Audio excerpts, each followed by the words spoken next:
棒棒台楊丞琳夾擊容祖兒。離開你我安靜地抽離，不願接受的絕情，我的淚流在心裡，誰會放棄？你的聲音，你的清晰，你的我的愛你。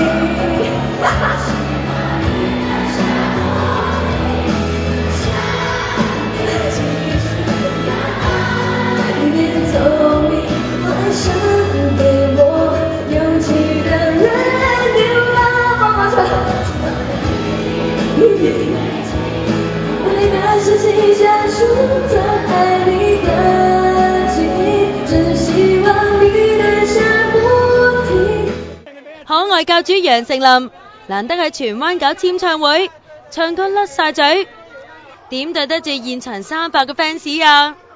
仲有幾個 fans 扮同佢傳過緋聞嘅羅志祥、何君祥同朱孝天向佢示愛啊！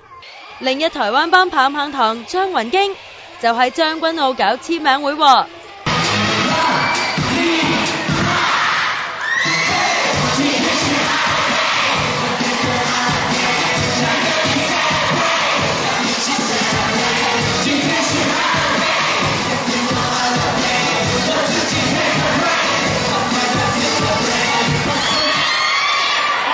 成400個 fans 叫到拆天啊！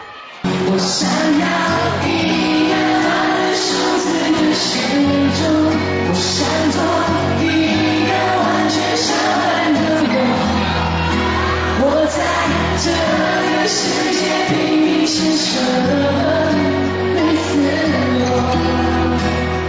之後佢仲唔小心跌咗個咪添。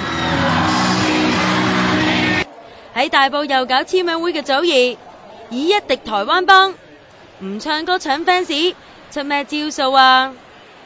哇 ！fans 送紅館模型，又玩遊戲，仲率先為殘障 fans 簽名，呢300個 fans 冇嚟錯啦！